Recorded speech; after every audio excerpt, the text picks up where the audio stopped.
eat? Do you need anything to drink? Bottled water? I've got soda, iced tea? No. Okay. If you do, just let me know. And you had an appointment, correct? 3 o'clock? Okay. Let's see. Okay. Can you just confirm your last name? Thanks. Okay. Thank you. So, I'm Jen. It's nice to meet you. And I really want to thank you before we get started. This is really important to me, and I want to thank you for the privilege of letting us sit down together. As you know, I am finishing my Master's of Counseling, and part of what we have to do is clinicals. So we offer, the Master's program offers free counseling services to all undergrad students. And if you enjoy this session, if you find it helpful, you can continue with me, or if you would like to see any of the other grad students, you're more than welcome to ask to be paired with a different student. You won't have to do the questionnaire again if you don't want. If you do, then you're certainly welcome to do so, and they can send you a new form online. So that's how they pair people, is based upon the questionnaires, lifestyle interests, backgrounds, religious preference, if any, if you want someone that matches sexual preference, things like that. So if you don't feel comfortable, please don't hesitate to tell me if you want to stop the session early, or if you want to switch therapists. It won't bother me at all. You are supposed to be comfortable here, and if you're not, then this doesn't work. So I like to let people lead the session and start wherever you want, or if you like, I can start with a couple of questions and you can kind of go from there. Are you comfortable sitting in the chair, or would you like to lie down? You can lie on the couch, on the floor, wherever you're comfortable. Okay, if you want to move, feel free. Also, I have stuffed animals if you like. I know when I'm stressed, I like stuffed animals, so I like to keep them here. And feel free, ask any questions you want. I'm an open book when it comes to this. No, I'm not your first. I'm not. You're not my first client. You're actually. Let's double check. Let's see.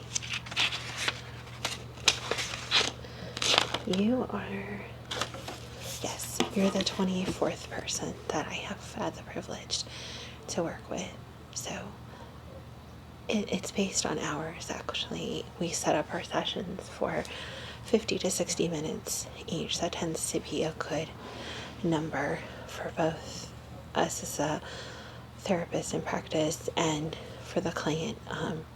If we need to go longer, we definitely can. I block out 90 minutes for each session, so if we get intense with something, definitely let me know and we can just keep going. So yeah, definitely. It is sometimes nervous for me to be in this seat, but I really want to help people. Okay. Like I said, any questions as we go along, feel free to ask. You'd like me to start? Okay, great. I can do that. Is it okay if I take notes as they go along? Some people don't like it and find it distracting. Yes, the session is recorded. That's why they had you sign off on it. It's voice record only. We don't do any actual live cameras or any recording of your face or anything like that. It's just voice. Yes, excerpts of your voice can be used in our final presentations and in our thesis, but we use voice changing software. So, and you're more than welcome to hear it before I present it. Absolutely. I would never betray your confidence. Yeah. Okay. So tell me a little bit about what brought you here to therapy today.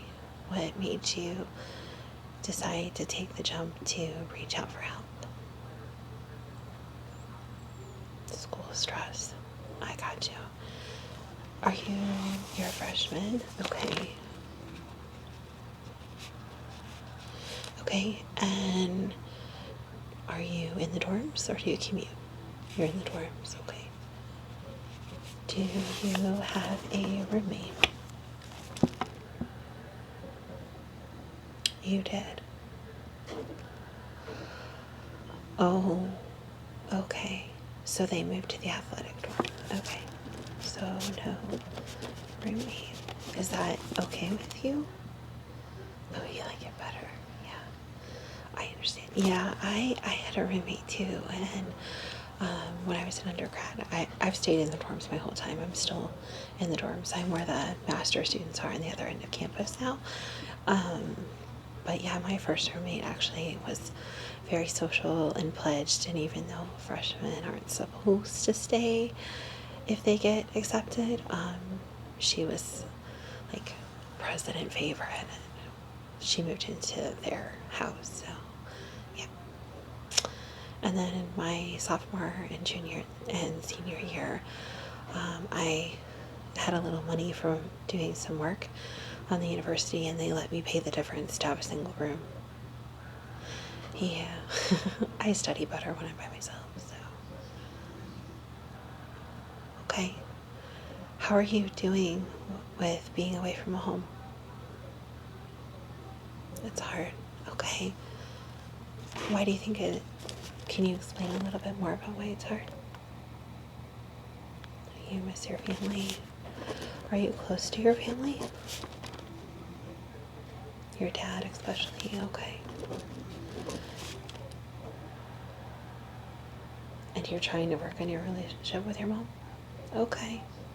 Has being away from her helped any with that relationship, or has it made it harder? I understand. Oh, you guys have really had a tough. Okay. Okay. No, I understand. Hang on. Okay. Yeah, I've got tissues right here. Here you go. Let me know if you need more. Sure. No. It's okay. It's okay. Are you familiar with ASMR? You watch those videos. Okay. Are there any triggers that will calm you when you get upset like this? Face touching, that kind of stuff. Okay. Hand movements. Sure. You're close enough. Is it okay if I touch your face? You're okay with that? Okay. Okay. Right. Do you want to talk about the situation with your mom or no? Sure. Of course. So you've always been really close to your dad. Okay. I'm really close to my dad too, I understand. And you and your mom don't see eye to eye. Okay, so she wanted you to be the outgoing, athletic, sports type. Gotcha. Like she was. Okay. Hey, it's okay. It's okay. You can cry. You can talk about whatever you want to talk about here. This is a safe space. I am not here to judge, and I am not here to, I'm not here to tell you that you're wrong or you're right. I'm here to support you and let you work through these things. That's why talk therapy works really well, is it gives you a chance to work through things. Sure. You want a bear? Okay. Absolutely. Bear or I have a squishmallow horse. Whichever works for you. The horse? Okay. Sure thing. Sure thing. Okay. Okay. So, let me give this to you. And if you decide later that you want the bear or you want to switch, you just let me know. Okay? Absolutely. Absolutely. I totally understand. Okay? It is okay. Okay, so about your mom. So you try to talk to her and she still wants you to like totally submit, bow down to how she wants things. Okay. And she still wants you to be a joiner. Have you joined any social groups or anything since you've been here? Oh, okay. So you are part of the old-fashioned board games club. Cool. That's a good group. Yes, actually, one of my friends, Sarah Parker, she helps co-chair that group. Yeah, she's awesome. She actually does it because she's working on play therapy with adults. Mm-hmm. She probably talked to you guys about that. Yeah, she's cool. It's okay. It's alright. It's okay. So, do you think that trying to please your mom is really taking away from being who you want to be? Okay. Okay. Right. Okay.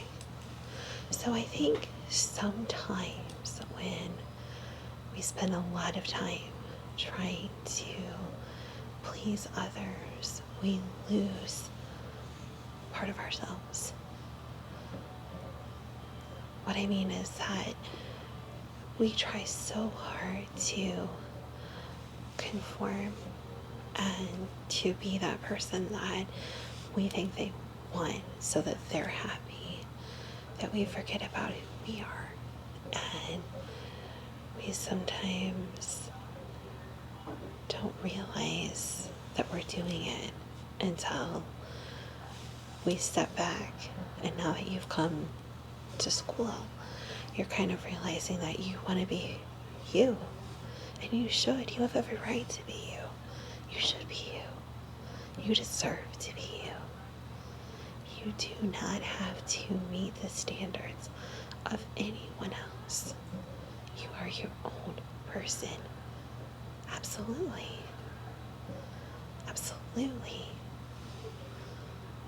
And it's hard. But you're being very brave by taking this big, huge first step and talking about it. So tell me about me. Tell me about you. See, we're both stumbling here. Okay. And what's your major? You're undecided? Nothing wrong with that. Nothing wrong with that at all. What do you enjoy? Really? Okay. Well, they do have a really good music therapy program here. That's why you wanted to come here, because you're interested. Great. One of the professors that I worked with in my undergrad is head of that program. I'd be more than happy to share his email with you when we get done. I'm sure he'd love to talk to you. He's very good about answering emails. Phone calls, not so much. Emails, definitely. Yeah. All right, let me write that down. Okay. I will email you his contact information after our time together, and please reach out. You could give him my name, sure, that's fine. You can even tell him I told you to. Okay? So music therapy. Oh, but your mom doesn't want you. Okay, so what does your mom want you to do? Okay, so your mom wants you to be a teacher or to be something in the hard sciences? Well, music therapy in a way is teaching. Maybe you could approach it that way. I think therapy as a whole is teaching. You're teaching people how to be better people, and that's important. Are you wanting to work with kids, adults? Not sure? Okay. Well, I think any age can benefit from self-improvement. Absolutely. And they're doing amazing things with that group of music therapy. So, any other interests? Maybe not necessarily majors, but just interests while you're here. You've also thought about art therapy. Definitely. You know that we're partnered with the other university that we partner with a lot in the other state. Yes, and they can send you there for a semester, or you can do all your learning remotely while you're here and get some extra classes. And music therapy too, I think they do that too. They do they do an exchange program with students, or you can do the e-learning or a combination thereof. Yeah, absolutely. No, it doesn't cost any different. I did it with my undergrad when I was focusing on working with people that have been in traumatic accidents. Yeah, they have a hospital program, and I went and spent 2 semesters there, a spring and then a summer semester there. Stayed in their dorms, and it was great. It was a really good experience. And then I've taken a couple classes as a grad student online with them. Yeah, you should consider it. You really should. Yeah, absolutely. So, okay. So how do we talk to your mom about this? Well, I think it's best if you do it in person or on like a live chat, because I think we get so much information about a conversation from visual information, seeing facial expressions, hearing tone of voice, things like that. But a phone call would work too. You can still get a lot of information from a phone call. Is it hard to talk to your mom face to face? Okay.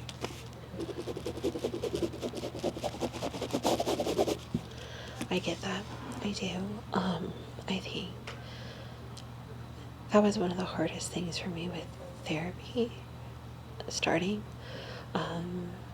was sitting down face to face, and if I said something someone didn't agree with or didn't understand, you get that instant feedback. And I think maybe with our parents, that feedback is even more instantaneous because we have that intimate relationship with our parents, because it's family, and you've known them obviously forever, and so you have a much deeper bond than you would with even a friend, or even a boyfriend or a girlfriend or something like that.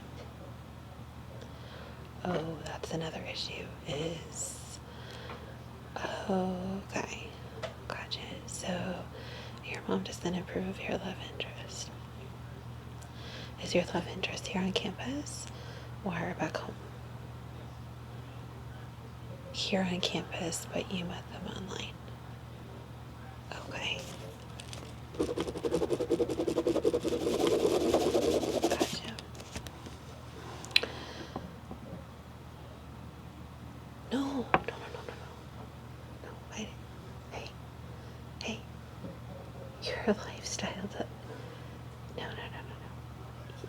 You love who you love, and I feel like if someone is different from us, that can be a huge source of attraction. Okay. Well, people are are a little more open-minded now about other cultures and other people in our lives. And sometimes it's hard for people that grew up one way or another to be as understanding. But, right. Oh, I get it. I do. I do. But it's okay. It's okay. Right. I understand. Have you guys thought about family counseling or family therapy? Seems like the issues with your mom are pretty intense and they're not just coming from you. And they're not just coming from your mom. I think there's a lot of back and forth.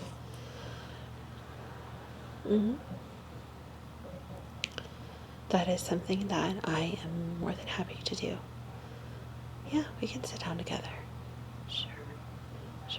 But I want to make sure that you are 100% comfortable before we do that. Maybe have another session or two if you're okay with that. Okay. So what can we do right now to help you get through struggles with school, struggles with family, to put you in a better place right now, today? Okay, how to relax and just shut your mind off. That's easier said than done, unfortunately. Yeah, I struggle with it too. I really do. I think the fact that you like ASMR videos like that. Yeah.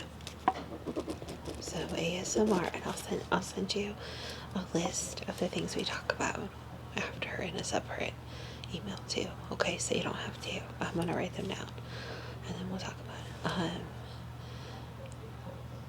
Do you have a private bathroom with your dorm? You share? Okay.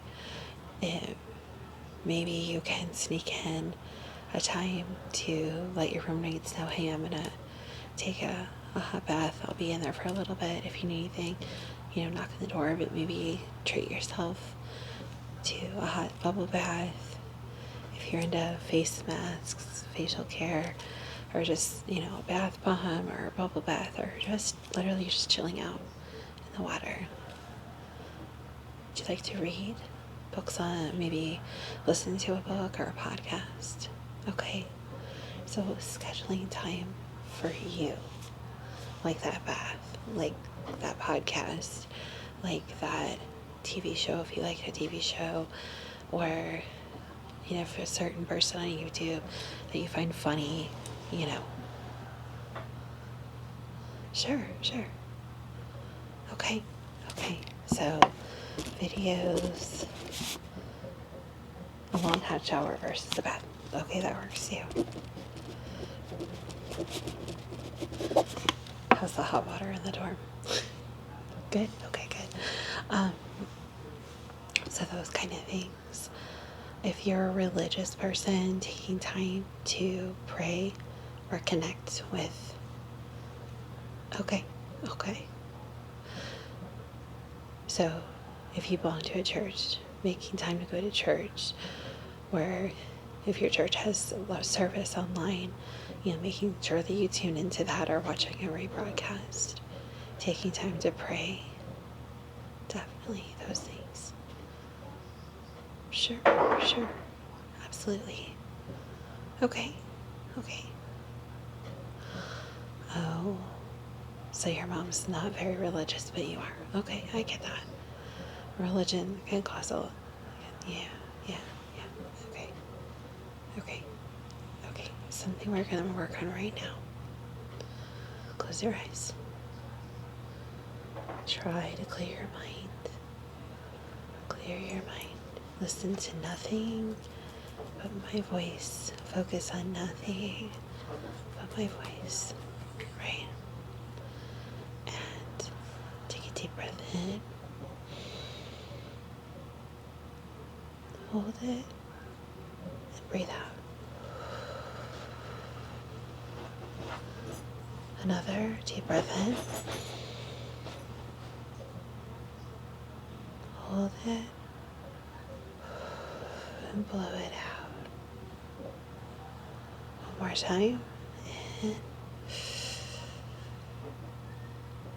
hold it and blow it out. Perfect. Okay, when you get really, really, really upset like this, I want you to take a really deep breath. This is something you can do in class. This is something you can do while you're even talking to your mom. Just step back for a moment. Something you can do anywhere pretty much, even in class. You don't necessarily have to close your eyes. Just focus on your breathing. Slow your heart rate back down. Slow your breathing back down. Okay. Right. And inside the palm of your hand, right here, touch this very gently. Okay. And then there's a pressure point right here in between, like the web from your finger to your thumb. That will release tension, will release headaches, and it will help you relax. Okay? Yeah. Let me write that down for you. Okay. Right. Exactly. You get a lot of stress headaches, right? Okay. So, doing that breathing for anywhere from 3 to 5 times and focusing on that pressure point should help ease some of that tension right here in your head. Yep, I can feel it right here. Should ease some of that, okay? Okay. Okay. Okay. Exactly. And then having something to look forward to, like that long hot shower, or knowing that your weekly podcast will be on, or that show, or that new video is going to drop, and looking forward to it. Those kind of things will really, really help. Absolutely. And that deep breathing exercise can help you just take a break too. When you've been studying for a really long time, or focusing for a really long time on your schoolwork or work, that could be a nice little couple minute break. Okay. Okay. Good. Good. Very good. Okay. So, is there anything else I can help you do right now to relax? Okay.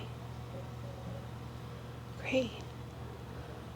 Well, our time is about up, but if you would like to schedule another session. Oh, awesome. Okay. What day works for you? I can do another, since today's Monday, I could do another session on Thursday or next week. Thursday? Okay, what time? Okay. I am free. I have an 11, a 1, or I have evening. 1 o'clock. Okay, 1 o'clock it is. Okay, I'll email you those things we talked about, and including the professor's name. We'll send 2 emails to you. Okay, definitely. And next session, if you want, we can work on talking about that phone call to your mom. Sure. Great. Well, thank you so much for coming by. And thank you for talking to me and letting me help you. Because you are really helping yourself, and I'm really proud of you. I'm so proud of you. You are going to do amazing the rest of the day, the rest of the week. And when I see you on Thursday, I know you are going to tell me amazing things. I can't wait to talk to you then. Thank you. Thank you.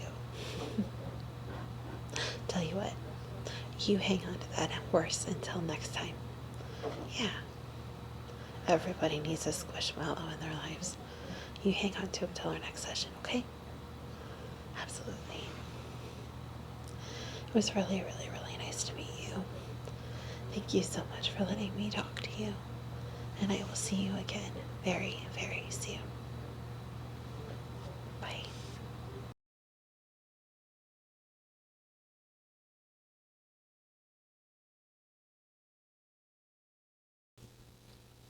Hi there. Thank you so much for doing another session with me. Come on in, sit down. Please have a seat. So I have our notes from last time. And we'll pretty much start wherever you would like.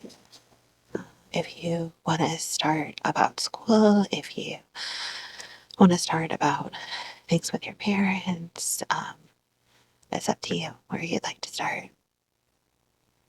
Okay, okay. So first, let's do some deep breathing just to get into the right mindset. Okay, so in through your nose, out through your mouth. Very good. One more time. In and out. Very good. Very, very good. Okay, so I know there's been a lot going on, and I want to tell you one thing above everything else. You are amazing. You.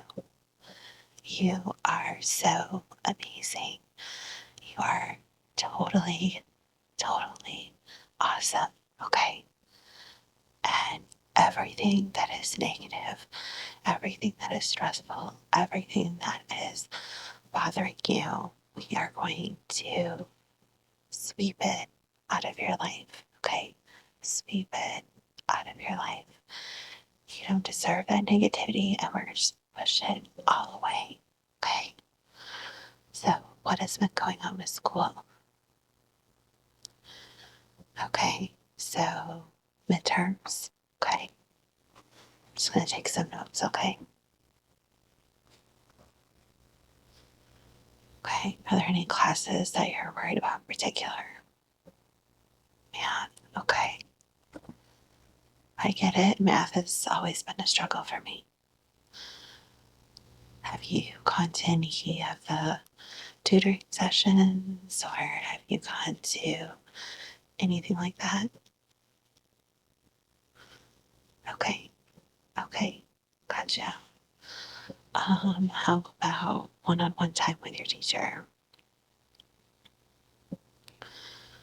Okay. You guys don't get along. Okay, I got it. Does he have a TA? Does he have a teacher that he co-teaches with? He's a co-teacher. Okay. Maybe you could set up a time with him. Okay. I can help with that if you would like. I get it. Trust me. There's some teachers that I never saw eye to eye with, so I would be happy to help facilitate that if you would like. Sure. Okay. Do you know their name? Okay. I will email them as soon as we're finished here, and I will follow up with them and then with you via email, or I will send you a message. Okay, great, absolutely. So, math, we're going to take care of. That's okay. Okay, nothing to worry about there. Yeah, brush all of that away. Brush all of that away. Brush all of that away. Okay, just wash your hands of it. There's no reason to hang on to that negativity. Okay. What else is going on? Okay, it's hard to study in the dorm. Yeah. Does your dorm have quiet hours? It should, because you're in a freshman dorm. What dorm are you in? Okay. I will find out why they're not um, honoring the quiet hours, because I believe freshman dorms are supposed to be quiet from 4:30 until 10, and then 10 to 10:30 is kind of everybody's get ready for bed kind of thing, and then it's supposed to be very quiet from starting at 10:45 p.m. So even if you're a late owl like me, you can study. So let me find out about that, okay? I no names mentioned. It's just going to be a counselor finding out what's going on, okay? All right. Counselor, therapist, since I'm not licensed yet, call it what you will. Um, I think most people use the term interchangeably anyway, so yeah. But technically, yes, I am studying to be a licensed therapist. You remembered. See? You're so smart. You don't need to stress about anything, okay? Trust me, you don't. You are so smart and you are so amazing. You are so amazing, okay? Okay, so what's going on good this week? You did talk to your mom. How'd that go? Really? Okay, so she's supportive that you're in therapy. Well, that's awesome. I'm so happy for you. Oh my gosh, I'm so happy for you. I'm so happy for you. I knew you had a really great glow about you today. Yes, you do.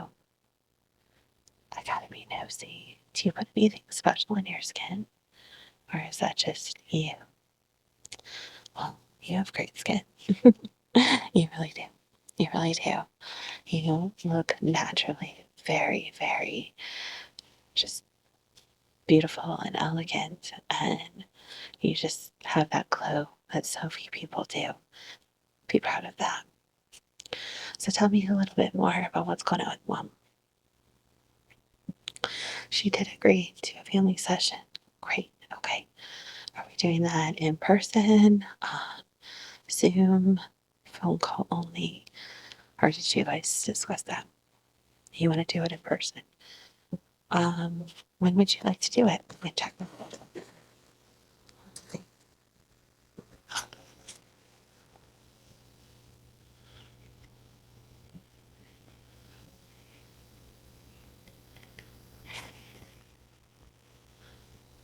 Um,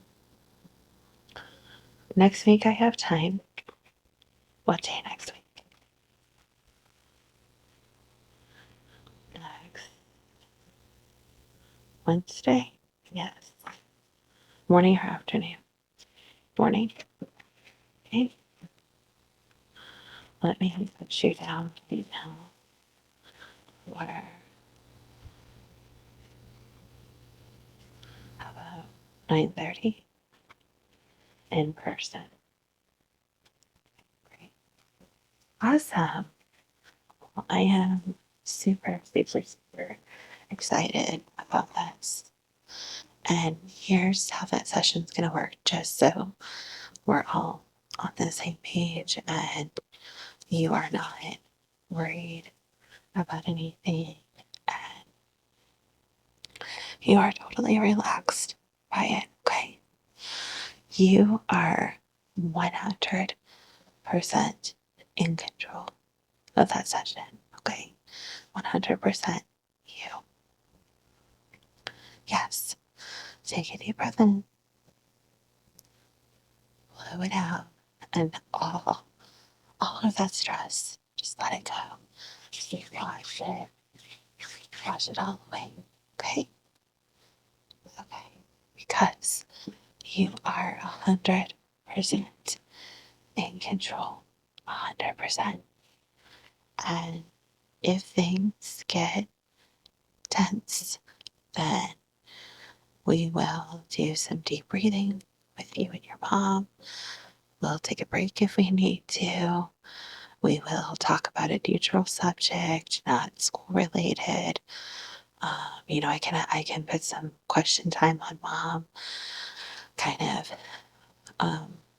not meanly put her on the spot, but just kind of direct attention away from you and put it back on her. Ask her about her childhood, ask her about her likes and dislikes, her hopes and dreams, things like that, just to kind of deflect some of the attention away from you. Okay?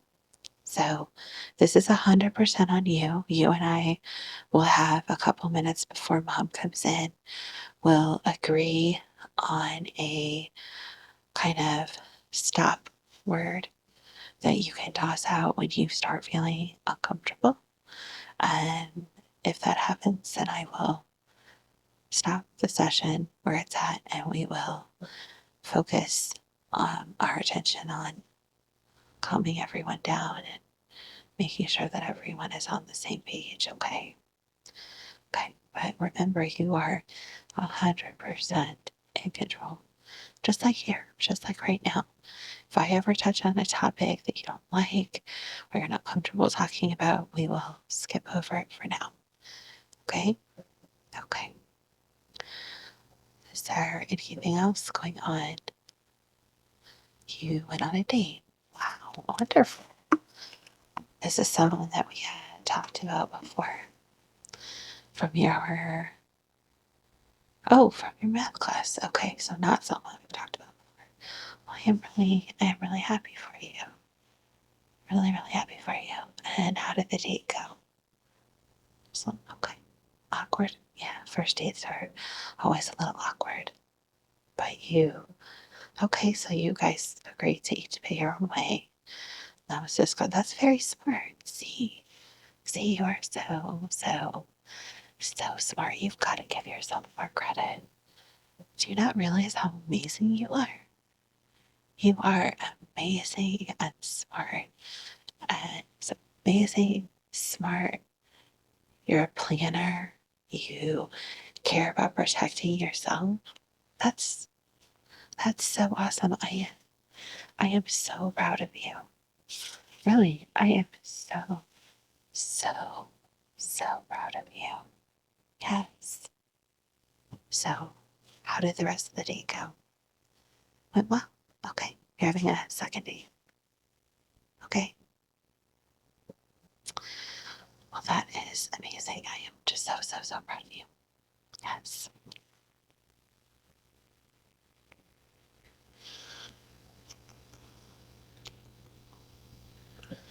So proud of you.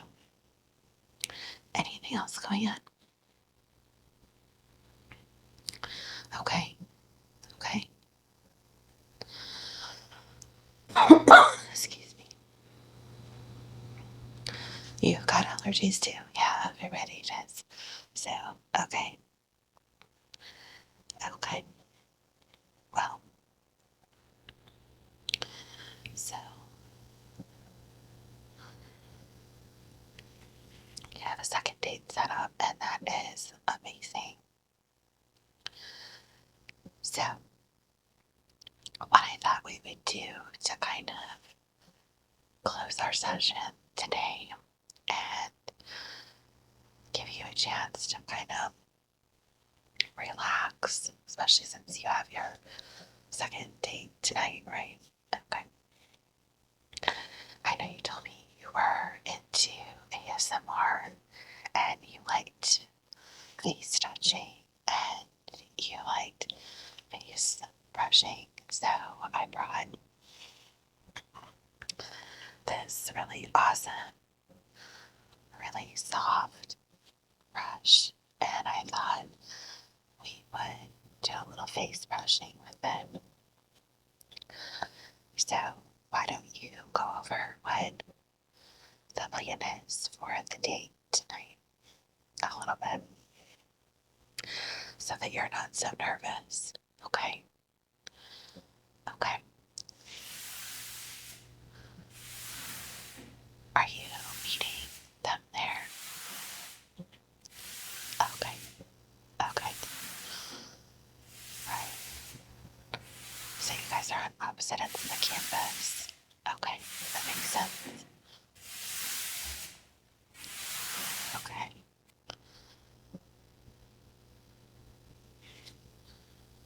Very very, very smart. You laid down ground rules, so no, nothing gets out of control.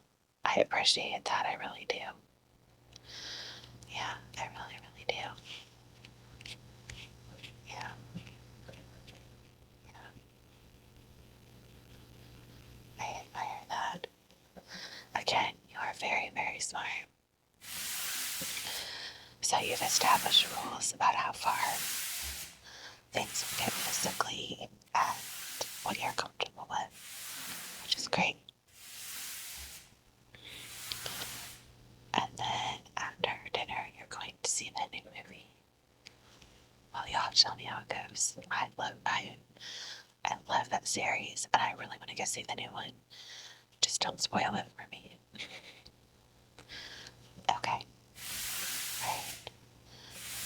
And then if things go okay, you guys are gonna go to grab ice cream or something after. Great. Great. Okay.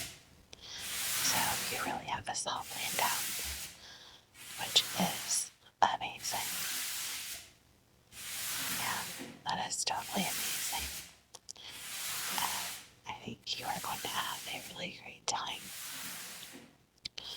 I really do. Yeah. Okay, deep breath in. Blow it out. Take all that nervousness and let go of it. Just let go of it. Great job. Great job. You want to talk about what? Oh, when your mom comes. Okay. Okay. So, I thought that when your mom comes, I will have her come in after you. Okay? By herself. So you and Naomi have a couple minutes together. And then, your homework before then is to pick a very obvious, very strange word that you would never say, like purple or elephant or something that you're not going to say on the regular. And that will be the signal to me to stop the session, okay? And talk about something neutral or put the focus back on your mom, okay? Then I'll have your mom come in for a couple minutes. I'll establish a couple of ground rules with her.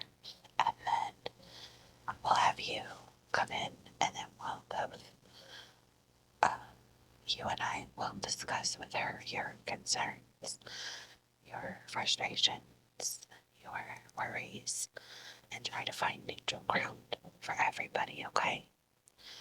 And then if we can do that, then we will kind of set up a plan of action for both of you about things that you want to work on, how you want to grow as people, grow as a family, to continue to improve and meet each other's goals and expectations, okay? Because you're not just her kid anymore, you're an adult. And I think your mom needs to recognize that. And you need to recognize that you can have a relationship with her that's deeper than just child and mom and child, but a friend relationship too. And when you can get that far, then you guys should be able to work through a lot of problems on a more neutral understanding when your mom sees you as an adult and you see her as a parent, but also someone whom you trust as an adult. I think you guys are going to be able to relate a lot better, okay? Yeah, so you have nothing to worry about. Like I said, you are 100% in control, okay?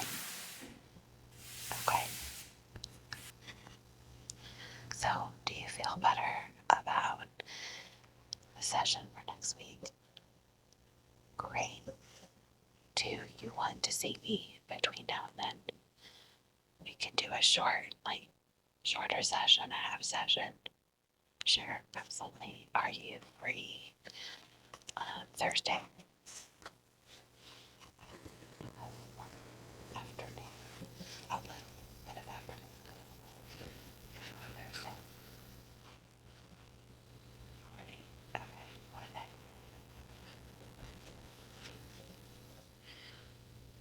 Could you do 9:15? Okay. Alright, great. I will see you at 9:15 on Thursday, and then next week we'll sit down with Mom and try to get on an even place with her, okay?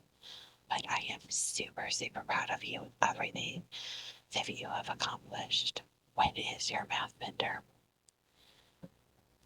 Okay, so the end of next week. Okay, so we've got time. Okay.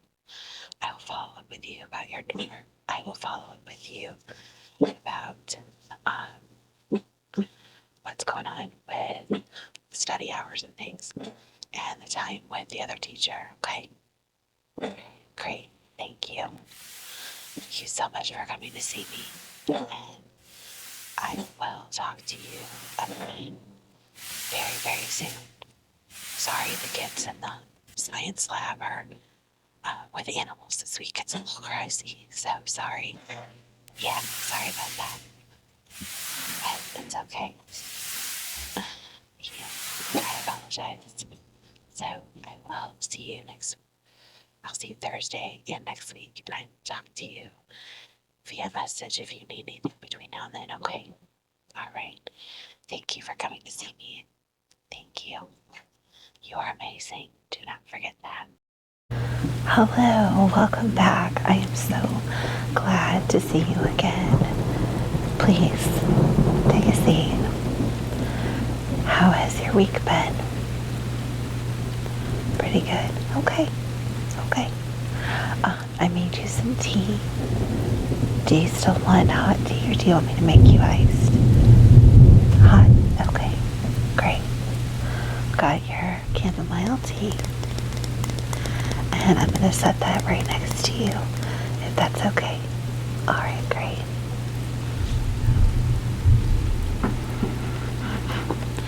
There you go. All right, so, unfortunately, with the hot weather, I think we're going to get an afternoon shower, sounds like, but that's okay. Just like life, everything needs a little watering, and that's what I like to think of our therapy sessions. They are kind of like a watering to help you grow as a person and to work through some of the struggles that we might have growing and, spreading out our leaves and our petals to become the wonderful, beautiful flowers that we're supposed to be. And I know sometimes that's difficult, but the fact that you're back here for another session means that you are very committed to making that growth happen. And I think that's very commendable, and I am super, super proud of you. So, now that you're settled, I'd like to do a couple of just very simple breathing exercises, okay? So, first one, I'd like you to take a deep breath in and close your eyes as you do so, okay? Deep breath in and blow it out. One more time. Deep breath in and blow it out. Very good. You can open your eyes. Now, I'm going to walk you through a breathing exercise, and it might be a little difficult, so if you need to, take a breath. No stress. This is to help calm you, not to stress you out, okay? So I want you to you can leave your eyes open or closed, whatever is comfortable for you. Deep breath in and hold it. 1, 2, 3, and blow it out. Good. Really get all of the air out of your lungs. 1, 2. Deep breath in. And hold it. 1, 2, 3. Blow all the air out of your lungs. Very good. 1, 2. One more time. Deep breath in. Hold it. 1, 2, 3. And blow all the air out of your lungs. 1, 2. Now you can go back to breathing normally. Very good. I find concentrated breathing to be very helpful and calming. There's some phone programs you can put that have breathing. Some smartwatches have breathing timers that you can use with yourself. I find those to be very helpful if you're in a very stressful situation. If you feel your anxiety racing up, yeah, those can be really helpful. So last time I gave you a little bit of homework that you were going to repeat to yourself several times a day, and the phrase that I had written down was, I am trying and I am good enough. Is that correct? And have you been doing that? Good. And you're okay if I take notes? Okay. How many times a day have you been saying that to yourself? At least 10? That's wonderful. Okay. And when do you say it? When you first wake up? Any other times? Throughout the day, okay. And how has that been making you feel? It was a little awkward at first. Okay, well that's to be expected. Anything new is gonna feel a little awkward, of course. And then, you're talking to yourself. Do you say it out loud or just in your head? Combination of both, okay. Great. Well, I'm really proud of you for taking that exercise on, and I would like you to continue it. Do you want to keep the same phrase, or do you want to try something different? Keep the same? Okay, great.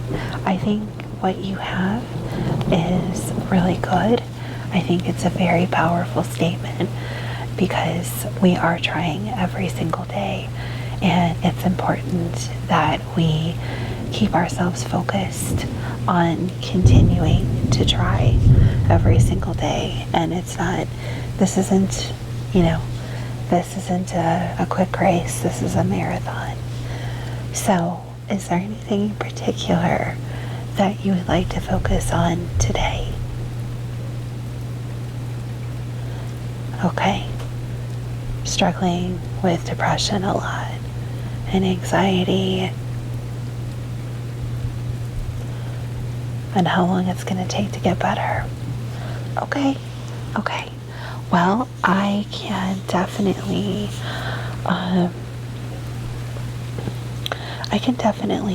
give you an idea of how this process works if you're okay with me reflecting on kind of a personal story. And I think sometimes when you hear someone else's experience, it's helpful.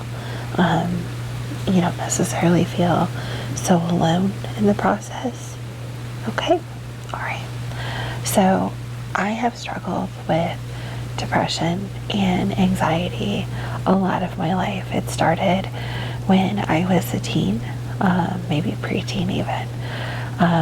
But I started seeing someone for help when I was a teenager, and unfortunately, as a teenager, I wasn't very open to getting help and getting better. So I would go to my appointments and, I would say what I needed to say to get out of the appointments, and then I would kind of move on. And I didn't really do the homework like you've done with your statement. I didn't really do anything differently to help myself get better.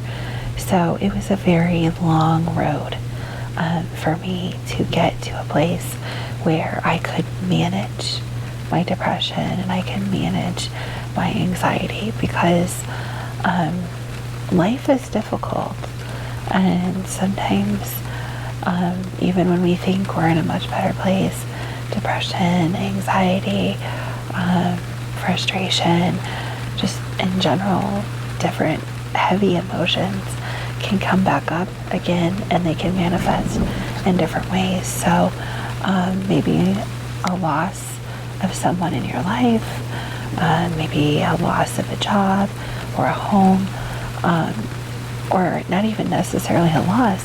Sometimes a good significant event, graduating from college, having a child, getting married.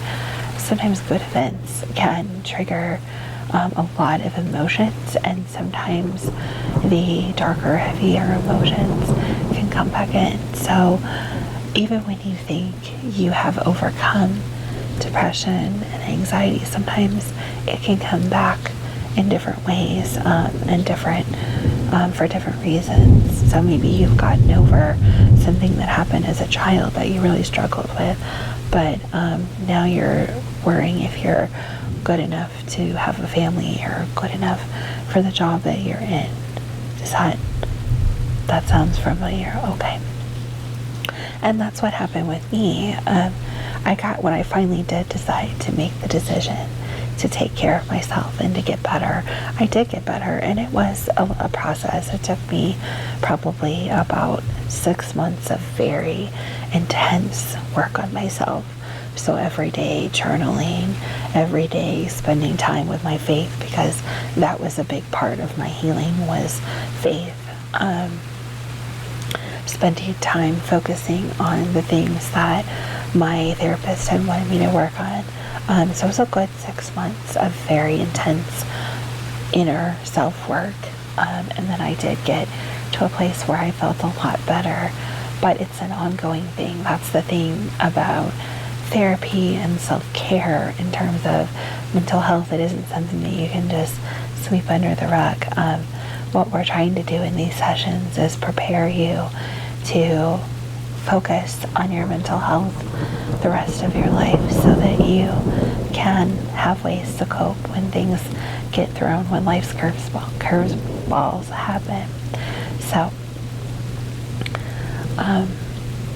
yes, you can and you will get better, but just be prepared that something, it's not, you have to fear it or anything. I don't want you to be afraid, but just be aware that sometimes life throws curveballs at us, and you will have tools in your toolbox. So your I statements, your journal, your other resources, friends that you've spoken to about this, you'll have those tools to cope. Okay? So one of the things that really helped me, in addition to my faith, was journaling. And I like to keep those journals. I keep a record of my mood for that day. And there's lots of, little stickers or mood trackers that you can either buy or draw and put in your journal. The journal pages that you got last week from the office have the little smiley faces that start with the big smiley face, and the kind of smiley, and the flat line, and then the kind of sad, and then the very sad. So you can circle those, and you can find others of those like that. If you don't like those, it could be anything you like. I've seen mood stickers that are different colors. So red for angry, green for happy, yellow for somewhere in between, or there's those different animals, different things like that, whatever makes you, but some way to track your mood, and then being able to write out why you feel that way. So if you're having a day where you feel very stressed, or your anxiety is really playing up on you and making you very nervous or uncomfortable, and keeping track of those things and being able to go back and reflect. And as you journal more and more, you'll be able to recognize, I feel angry today because I got overwhelmed at work. I have a lot going on at home. My dishwasher broke. It's really hot outside and I don't do well in hot weather. And all of those things made me feel very angry and frustrated. Or today I feel really happy because I got up on time. I got out of the door on time. I was on time to work. I got all my work done. I was able to go home and relax after work. And so you'll kind of recognize, why you have different emotions for different things, and why a day that might seem like a good day could possibly turn into a bad day. So maybe you're having a really great day and then someone cancels plans on you, and that can maybe make you feel very angry, or it can make you feel very sad. And being able to work through your emotions is a huge deal. And recognizing that it's okay to have emotions is very important. It's okay if you're angry, and it's okay if you are sad and hurting, and it's okay if you feel depressed, alone, nervous, scared, sad. It's okay to feel those things. What's not okay is not doing anything about those negative feelings. So, for example, how are you feeling right now? So you're scared, you're nervous. Do you know why you're scared and nervous? Okay, so you're nervous about the process of self-discovery. Absolutely. Absolutely. And it can be very scary to feel nervous about, what you might find. Sometimes we can uncover things that happened that maybe we've pushed really far out of our minds. Sometimes we can discover fears, that maybe a fear of heights or a fear of falling, that's been making us feel very nervous. I personally had a horrible fear of tripping and falling. So one of the ways that I work around that is I really watch, like if I'm stepping off a curb, or if I'm stepping up, I'm hyper aware of where my feet are. I'm hyper aware of anything that I would be able to grab onto if I started to fall. And knowing that I have that safety net of knowing where my feet are, and knowing that I can grab something or put my hands on something before I would fall, gives me comfort in the moment.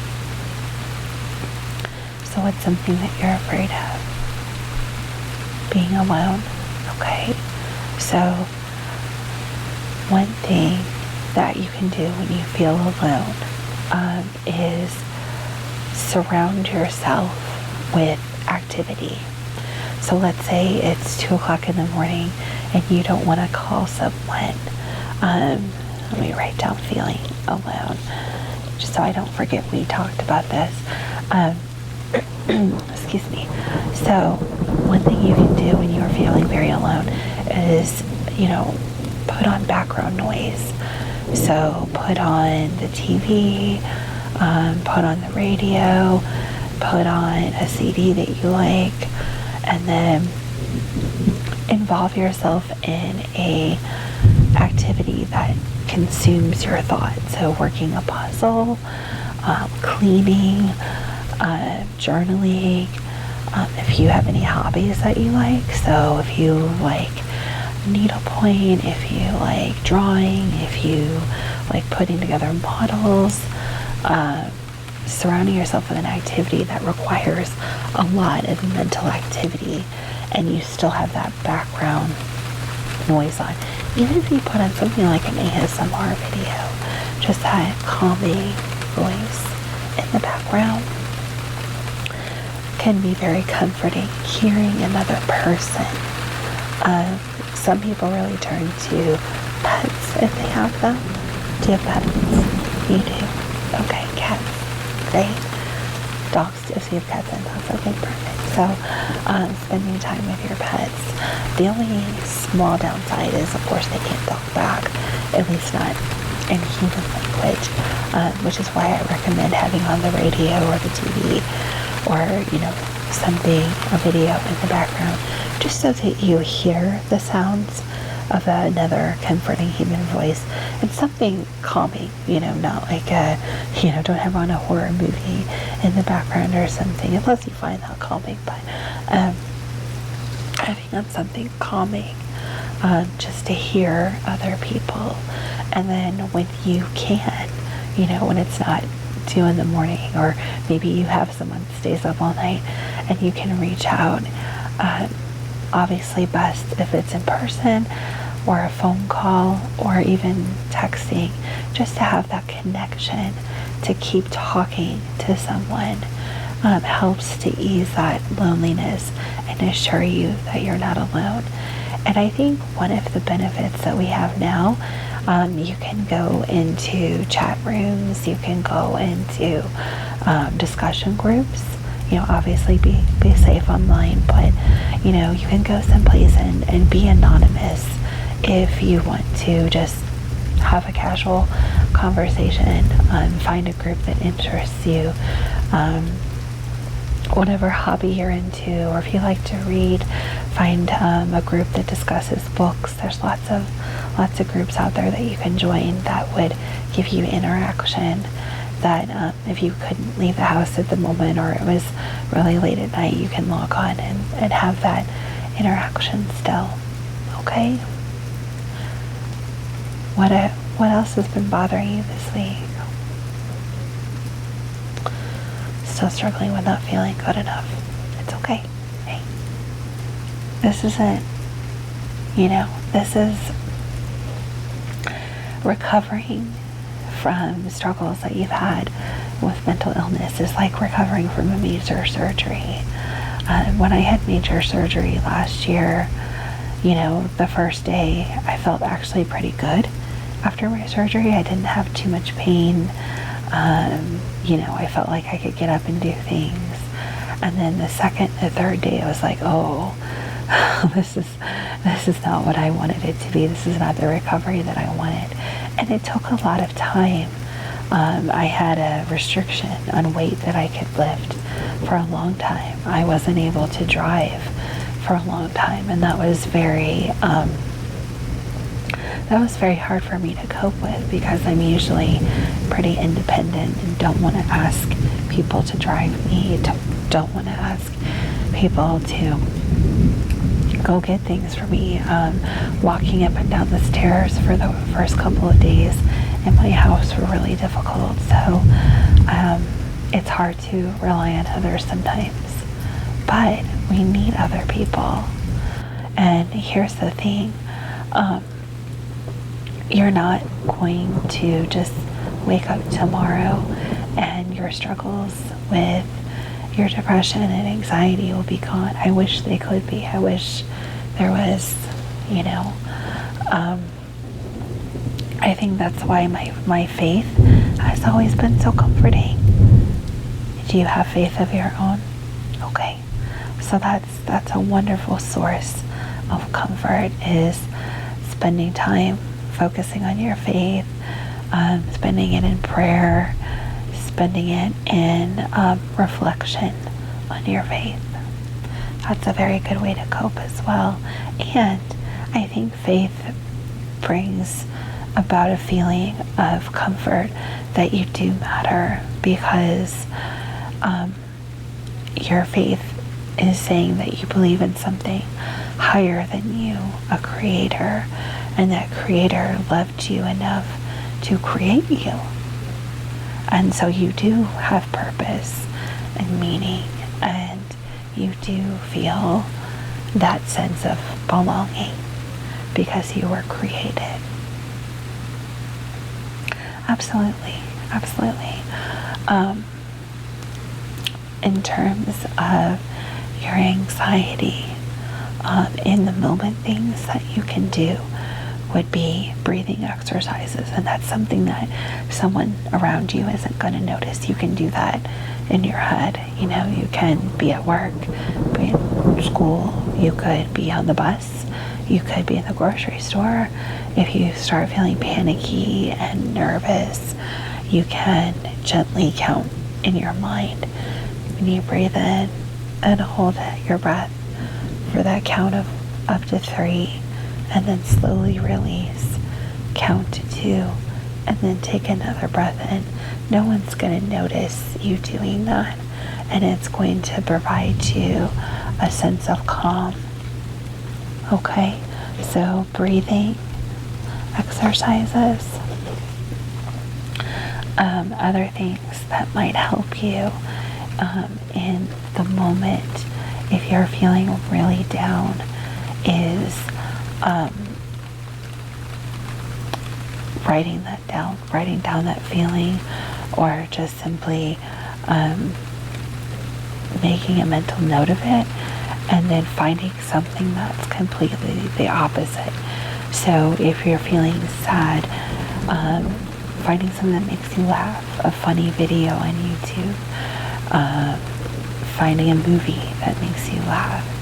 If you're feeling very down and not feeling a good sense of self-worth, find something, recall a memory where you were successful. Did you play sports as a child? Okay. And did you get an award or anything for that? Okay. So something like that. For me, it was time on swim team. So those kind of moments. When you graduated, even if you go back as far as kindergarten, if you had a kindergarten graduation or graduation from elementary school to middle school, high school graduation, anything like that. In your faith, if you went through confirmation class, any kind of celebration of an accomplishment, your first job, and maybe it was not even a quote real job, maybe it was babysitting or something, but the first time that you are given that trust to do a job, go cut the grass for your parents, or babysit a younger sibling, but given that responsibility. So celebrating even the smallest accomplishments make you realize that you do have worth, that you do have value. Absolutely. And I think another statement would be good homework to add this week. When you are feeling anxiety, depression, not feeling your self-worth, whatever that feeling is, I want you to try a statement. For example, if you are feeling anxiety, the anxiety that I feel is temporary, and I am stronger than it. So the anxiety or depression or feeling not worthy I feel at the moment is only temporary, and I am stronger than it. And I will email you that statement. Okay? So the depression that I am feeling at the moment is only temporary, and I am stronger than it. The feelings of not being worthy are only temporary, and I am stronger than them. And then, after you say that statement a couple of times, as soon as you can, journal about it. Even if you make notes on your phone and put them in your journal later. I don't know if you carry your journal with you all the time, but journal about it. Focus on what made you feel that moment of depression or anxiety or not feeling worthy, so that you can start recognizing if certain situations or places or interactions cause you to feel those things. And once you get some of those jotted down, we can talk about those and how to deal with those individual situations. Okay? Okay. How are you feeling now? Are you feeling a little bit calmer? You have a game plan? Okay. Good. Then I'd like to do a little calming exercise. Okay, I just want you to do a little body scan, be self-aware, and that will help keep you calm and relaxed. And then I will let you rest here for a little bit, okay? And then you can go about your day. So I just want you to focus just on the sounds of my voice. I know there's the rain and the air movement from the fan and the air conditioning that you can hear, which actually I find kind of calming, but if you hear those things, they're going to help you relax you even more. But once we get down to 1, you will be completely relaxed. Okay? Are you ready? Now, I want you to take a deep breath in and a deep breath out. Close your eyes. 5. I want you to be aware of any tension, any pain, any discomfort anywhere in your body. And I want you to feel it slowly leaving. And that pain and that discomfort and tension leaving your body, leaving you feeling completely relaxed. Each breath in releases that pain, that tension, that discomfort, and as you blow it out, it slowly dissolves away. 4. Your breathing becomes slower and more relaxed, and you feel more and more at peace. 3.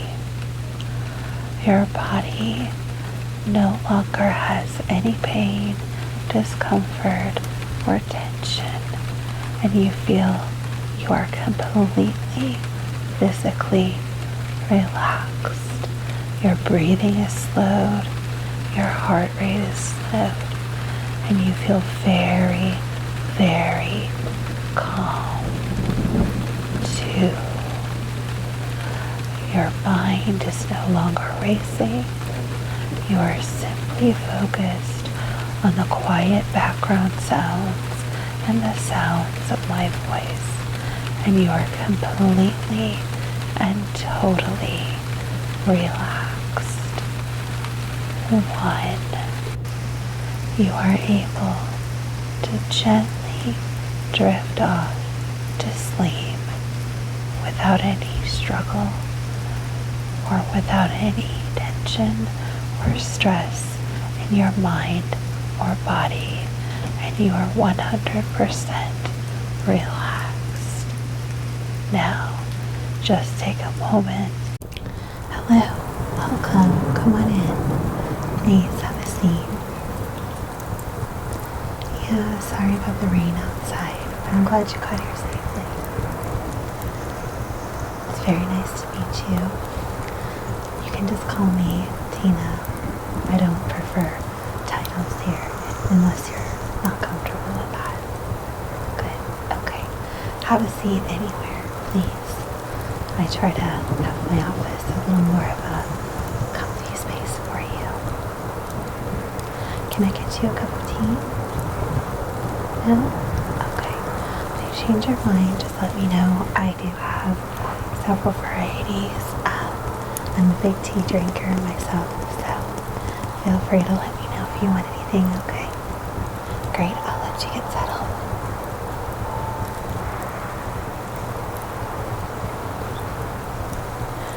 Have you been to therapy before? Yes? Okay, great. never for what you've come today. Okay. Okay. Do you mind if I take notes while we have our session? They're just, if you choose to have a second session with me, hopefully you feel comfortable doing so. But if you continue to see therapy with me, I like to have a record so I can be refreshed before we have our next session. Okay, great. I'm a little old school and I use pen and paper, so if that's alright with you, let's take a few notes as we go along, okay? Great. So, since you've had therapy before and you're fairly comfortable with the therapy process, I'm assuming, how would you like to begin? Are you more comfortable just speaking, or are you more into guided conversation, or what works for you? A little more guided. Okay. Okay. So, what was the main reason that had you reaching out for therapy today? Let's start with that. Struggling with the seasons changing. Okay, absolutely. Let me write that down.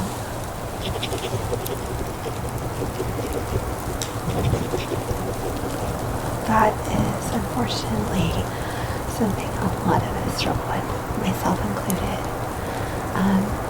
So when you say struggling, can you elaborate on what kind of struggles you have with that? Okay, sadness, depression. Do you get any anxiety over it? Yes. Do you know where that specifically comes from? Shorter days?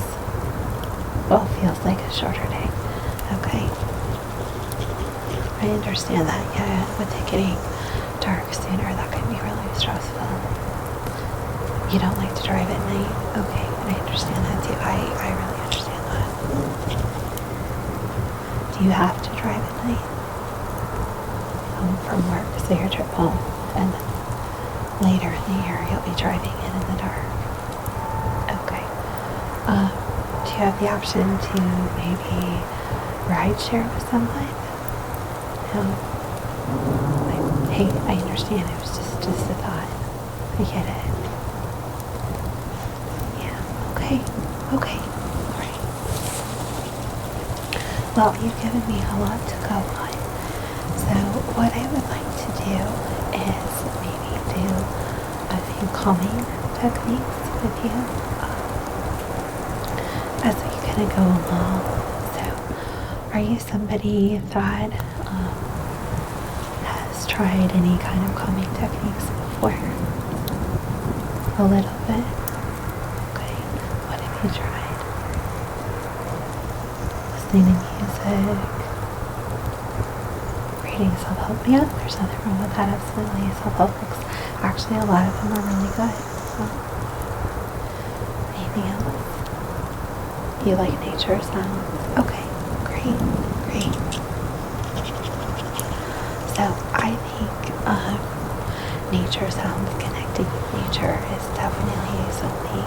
It's one of the reasons I have a lot of windows. I find it very centering and very calming to look out, kind of see the beauty that is in the world around us.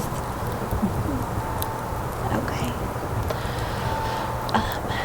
What about any, most people refer to them commonly nowadays as like ASMR triggers, so self-soothing, such as face touching, face brushing, breathing techniques, anything to kind of refocus your mind. Are you familiar with any of those? A little bit? Okay. Are you interested in trying some of them? Okay, okay. For when you get stressed or overwhelmed at work, I find breathing techniques tend to be the least obvious for people, so you could do them. What do you do for work? Oh, okay, that's very interesting.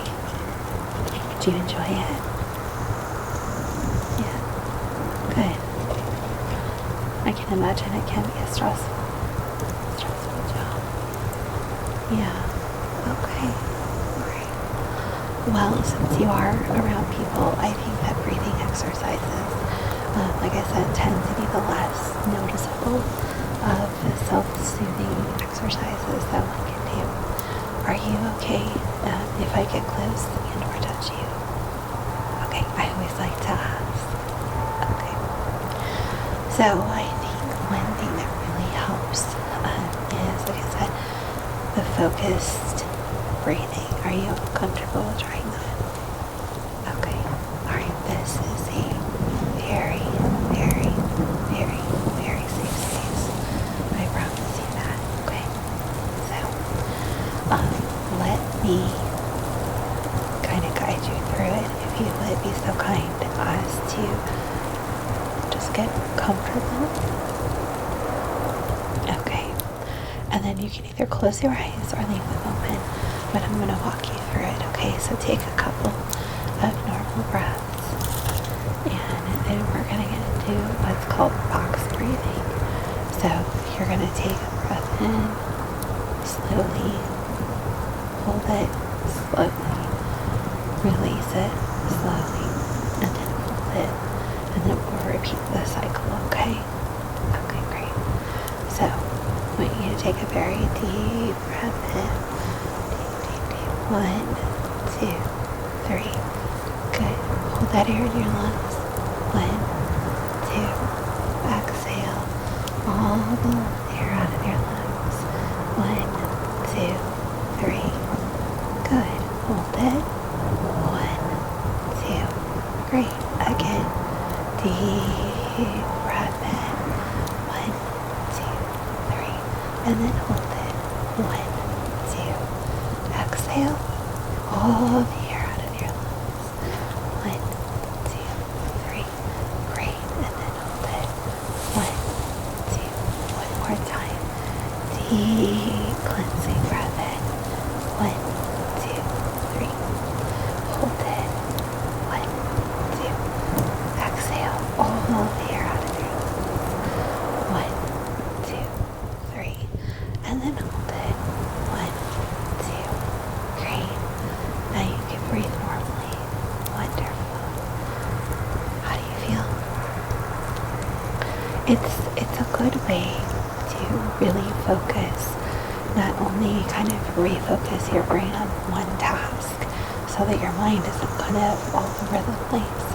It's also a really good way to really re-oxygenate the body, because sometimes when we're sitting or standing in one position, we may kind of hunch over or not sit in a way where our body gets a lot of good air.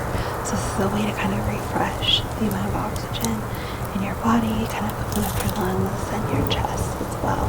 So there's a lot of benefits to it, okay? So is that something that you'd be interested in trying?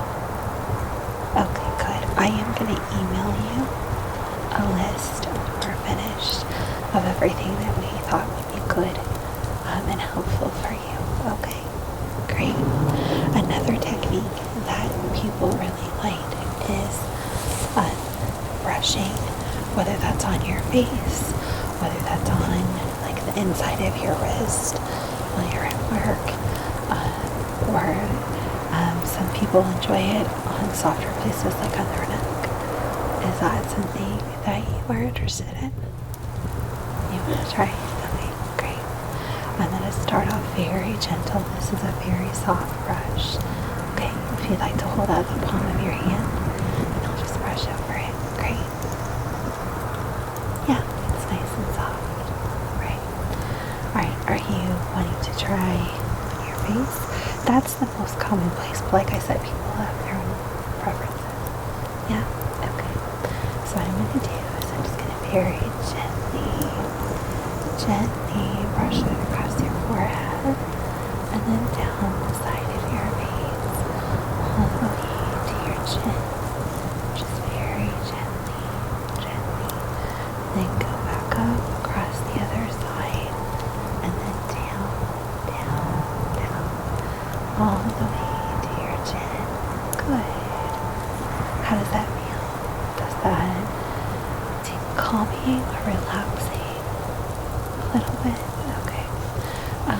if you want, you can try like on your neck a little bit.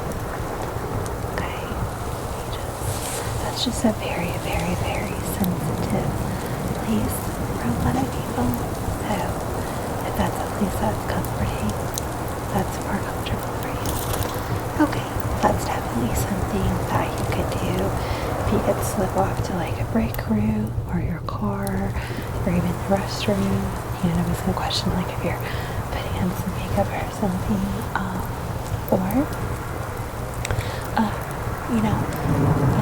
if you want to like step outside where there's no one around, kind of enjoy nature around you, just not too chilly out, and then just kind of do that.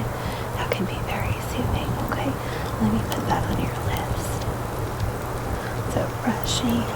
The other thing is, and if you'd like to put your hand out again, the inside of our wrists tend to be very sensitive as well. You want to try there? Okay. Just brush, brush, brush, brush, brush right there. Yeah? That's something you could probably do without anybody really noticing. You know, if you want to reach your hand in your bag or something and do that, or, it's not that obvious. Yeah, and I think that's kind of it's a self-soothing technique,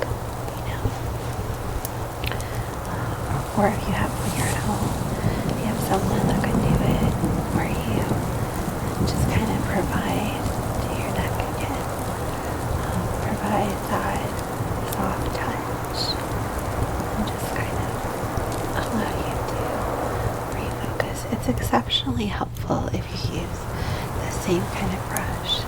Some people like paint brushes, like those fan brushes. A lot of people use makeup brushes because they tend to be super soft, but you can get them pretty inexpensively. Pretty much any drugstore is going to have them, or Amazon. But kind of play around a little bit and see what works best for you. Okay? Yeah, I think that's a really, really helpful technique for a lot of people. Absolutely. This is going to sound like a very strange question, but are you someone that fidgets at all? A little bit. Okay.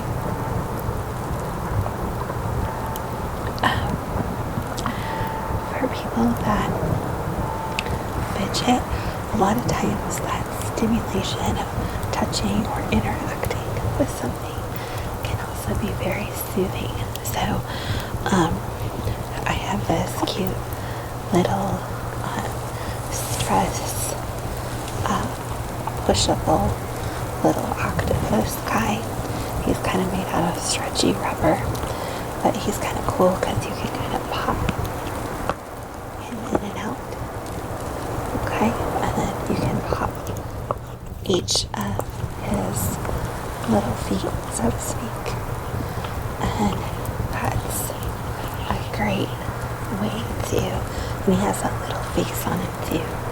You can see that's his kind of little worried face. And then if we pop him back around, that's more of his little happy or excited face. And then you can just pop all his little pieces and parts back around. Would you like to see him? Here you go. I think he's very cute. What do you think about that? Yeah? You like him? Well, I'll tell you what, I am going to send him with you. Yeah, I have actually a whole box of different colors. Would you like a different colored one? No? Okay. Well, he or she is now yours. A lot of my clients find them very relaxing. Do you have kids? Yeah, well, if they find it relaxing too, you may have to hide that particular one, but let me know in our next session, and I can always get you another one or two. Okay? Okay. Let me write that down. That was something technical for you. And then you can let me know how that's going, okay? Another technique some people like is, and and it's part of what the octopus do, because you can hear that popping. But these little rainbow guys, they're kind of mesmerizing in addition to making a sound, and they kind of have the pretty colors. Yeah. Some people really like it. Some people don't. You like the colors? Okay. How about the sound? Sound is okay. Alright. Is it a good sound or too much? It's okay. The nice thing about these is because of how they're made, they'll pretty much move in any direction that you want them to. And you can kind of hold them by the tail and do things like that. You can kind of hold them by the head, shake them, wiggle them back and forth, and then use them in the more traditional sense as well. Yeah. Alright. So, is that something that you are interested in? Maybe. Okay. Well, you can definitely think about that. Other things that I can recommend to you would be finding some quiet time to maybe experience some warmth. A lot of people struggle when it gets colder, so a heated blanket or even just a heating pad or a hot water bottle. They make those animals now that you can put in the microwave and warm up and kind of cuddle with. And also, have you ever been diagnosed with what they call seasonal affective disorder with the light? No? Okay. So is it the days are getting shorter, or the lack of light, or both that bother you? Just the shorter days, and it's okay, the fear of the dark. So the less sunlight doesn't bother you. Okay, so you're okay with it's just the driving. So I don't ever want to give you something so calming that you would fall asleep or anything like that, obviously. But some people find it very helpful to listen to books or podcasts while they're driving. Music, we all listen to music, and that can be really comforting. But sometimes hearing a human voice the whole time kind of in a way that almost interacts with you. So if you're being read to, is really helpful. And the books, a lot of times, are read by actors now, at least the more popular books, and they tend to be really engaging while at the same time having a soothing tone to them. So that's something you might want to consider. And there's lots and lots of books in any genre that you like, so that can be an option as well. Another thing that I could recommend with the drive home is having someone that you can speak to on your drive home. So maybe there's a friend that you can call, or maybe spend time on your, if your kids aren't with you, spend time interacting with them on the phone. Usually have the kids with you. Okay, well, yeah, so spending time with them, just interacting with them. And then that part of the drive where you don't have the kids, engaging with a book or a podcast, just to kind of, not take focus off the road, obviously, but just to kind of have something in the background that's super soothing and relaxing. Yeah, I know driving itself can be really stressful for a lot of people, so having that, in addition to not wanting to drive at night, I can understand how that could bring a lot of stress. The other thing that you could try is that breathing technique to kind of calm you before you start driving. And then the other thing that you could do is, do you have a lot of highway driving or a lot of or stop and go? A little bit of both. Okay. So when you're on the highway, that would be the time to have those phone calls or interactions or the books. And then when you're at the stop and go traffic, you can use that time, you know, see how many cycles of breathing you can get in at a stoplight, or, you know, every time you get to a stop sign, do that breathe in. 1, 2, 3. That's enough to make a good, safe, legal stop. Obviously, assuming you're not waiting for someone else to go. And then exhale as you start driving again. Or even if you're at a stop sign or with multiple people, you know, doing that breathing as you're, you know, in and out as the cars are going, and then when it's your turn. Just to kind of take your mind off the anxiety of the dark. Other thing that people find engaging is, you know, doing some type of list planning. So if you have voice options where you can record a list on your phone, some people use that time, hey, let me work on my grocery list or do meal planning. You know, obviously you don't want to be super distracted from the road, of course, but just to have something else distracting you from the darkness is really helpful. So you have to decide what's a safe level of engaging while you're driving. But I think if you can have something on, would be doing, having a conversation with someone in a safe way, that tends to be really helpful to keep us just engaged on the act of driving, and then not kind of the fear that's around us, you know what I mean? And then have some type of reward system in place. And this is a good thing with like work stress too. So, you know, if you're someone that uses like the Pomodoro technique, where you do X amount of time of work and then take a break, and then X amount of time break, X amount of time work, and then do a break, and then X amount of time of work, and then do a longer break. So that longer break is kind of your reward.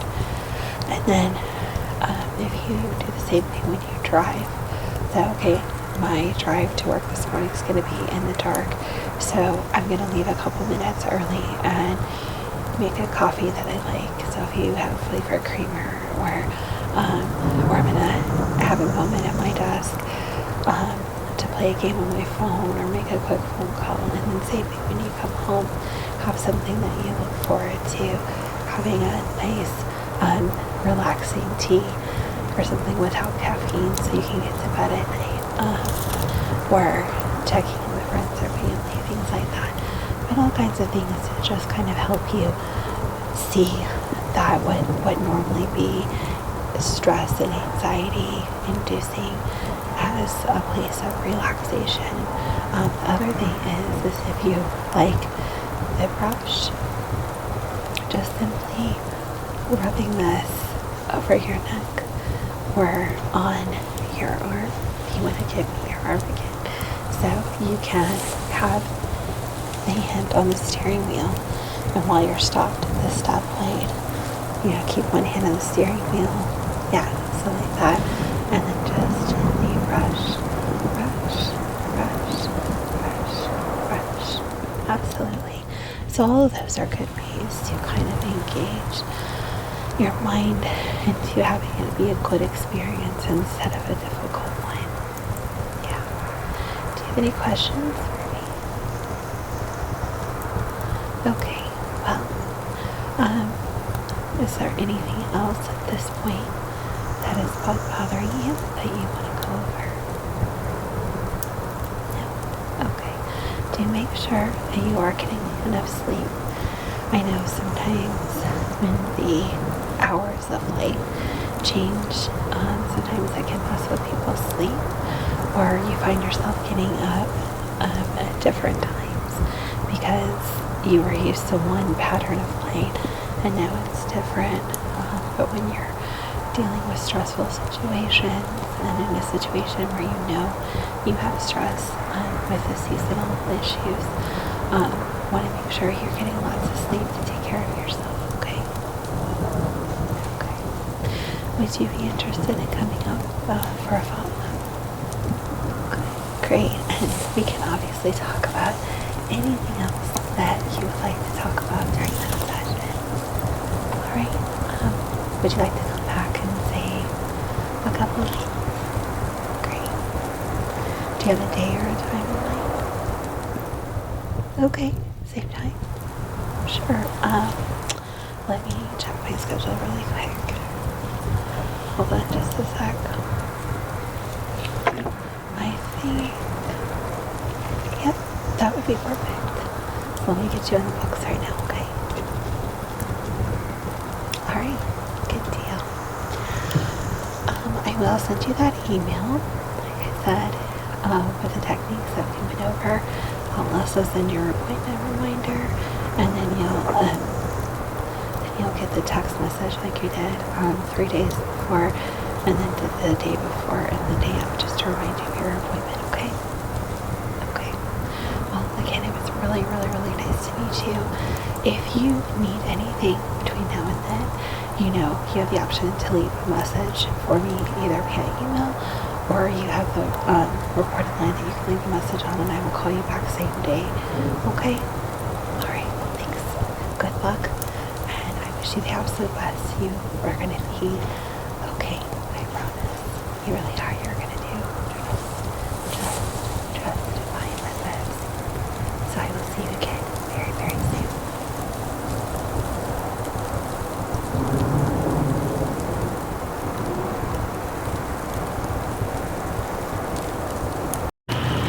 Hi there. Welcome to my office. I am Jen. It's really nice to meet you. And I'm really glad that you're here. I wish it was under better circumstances, for sure. But I am here to help you, and I promise you that we will be able to work through what you're going through together, okay? Sit anywhere that you like, please. Are you okay that the window's open? I find the sounds of the river behind the office very calming. If it becomes bothersome, please just let me know, okay? Great. So, from what I understand, you are struggling with a pretty big loss in your life, is that correct? Okay. I am very, very, very sorry to hear that. I know I get close to your face right now. Are you okay with physical touch and interaction? Okay, good. I always like to make sure.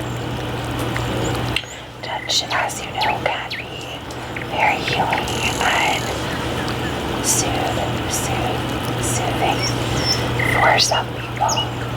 Yes. So, before we begin, one other question that I like to ask is, are you okay with me taking some handwritten notes to follow up for our next session? I like to have notes to prepare. Okay. No one will see that but me. Okay. I just find the act of writing them down more helpful for my memory than typing. Okay, thank you. So, in your own words, can you describe the loss that you have just experienced? Okay. Oh, okay.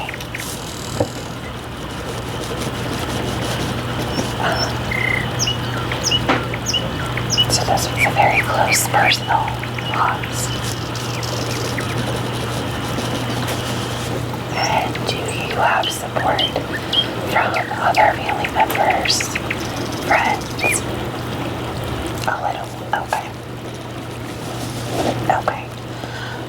Well, first of all, I am very sorry again for your loss. And unfortunately, as creatures with a not infinite timeline, that is something that we do unfortunately have to face several times in our own lifetime, and we have the inevitability of our own time expiring at some point as well.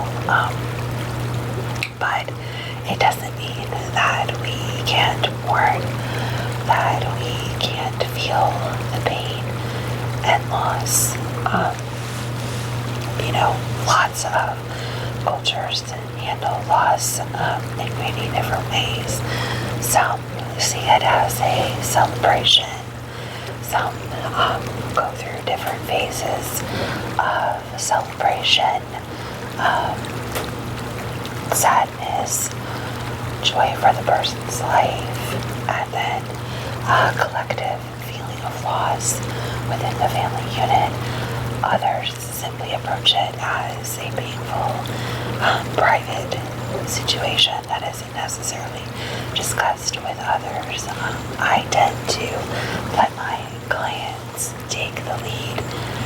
Is this your first major loss? Okay. I can tell you that every loss is unique, and just because you've experienced loss before doesn't necessarily mean that another loss is going to be easier or more tolerated.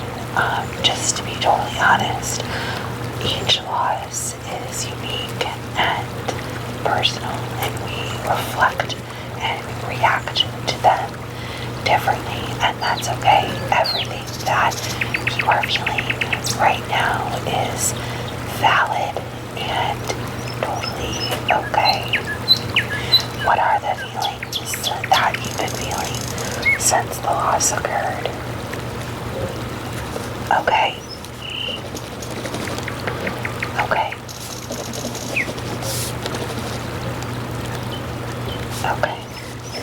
And how severe would you say that is on a 1 to 10 scale with the anger? Okay. So about a 7 on the anger, so definitely a lot of anger associated with the loss and the sadness. Okay, so more anger than sad at the moment. Okay, and as far as the pain, is it physical, emotional, mental? You've had some physical. Okay, you've had some physical symptoms in addition to psychological. Okay, all of these are very common and, as I said, very, very, very valid feelings. Okay, you are not experiencing anything that is out of the ordinary or uncommon. What you are experiencing is unique to you, but the kinds of feelings and reactions that you are having are to be expected with a loss of this kind, okay? So you are not doing anything wrong or different or out of the ordinary, okay? You're having very, very normal reactions to a loss. Not that loss should be normalized or seen as normal in any way, shape, or form, but what you are experiencing is not anything to be concerned about, okay? Okay. So there are 5 stages of grief. Some people break it down into 7, but I prefer from personal experience. And in my study, there's 5 significant stages of grief, and this is not in any particular order. People experience them in all kinds of orders. Some people don't experience all 5. Some people only experience 1 or 2. Some people experience them all and go back and experience certain ones again, okay? But let me just read them in no particular order. Denial, anger, bargaining, depression, and acceptance. Typically, acceptance is the last stage and the end of the healing though there really is no true end, a loss will always create a change of life for us. We are never going to be exactly the same as we were before the loss, but the acceptance is the point in which place the person who has experienced the loss can truly begin to move forward in their journey of healing. Okay, so of those 5 stages, where do you think you are right now? A lot of denial and anger. Okay, and that's totally okay. Alright, what you're experiencing is nothing that is unexpected, okay? You're okay. I promise you're okay. And I'm really glad that you are reaching out for help, and I hope that there are people in your life that you can go to in the moment. You know, I try to make myself available as much as possible, but even so, sometimes people that we're very close to can give us different input, help us in different ways than a professional can. Okay, so with the denial, it's not just a denial that the person's gone, but it's a denial that we won't be able to have interaction with that person anymore, that whatever part of their life they had or role, and this is the same with pet loss, not just the loss of human life, but a loss of a friendship, a partnership, a relationship with a pet, even job loss can also face denial. All of those things are valid forms of loss that will go through these stages as well.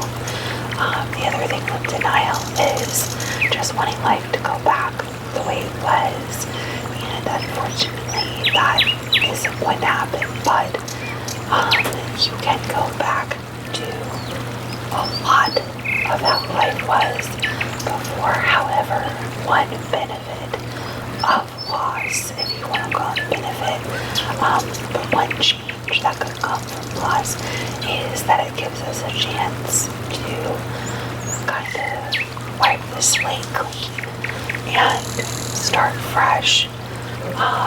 With that, even with a loss of life, if you no longer have that person in your life, you can change your social circle, the people that you go to and confide in. You can change who you associate with on a close relationship base. So it's kind of a new beginning, if you will. So denial is a very common place to start coping and working through the loss, but like I said, it isn't always the first place.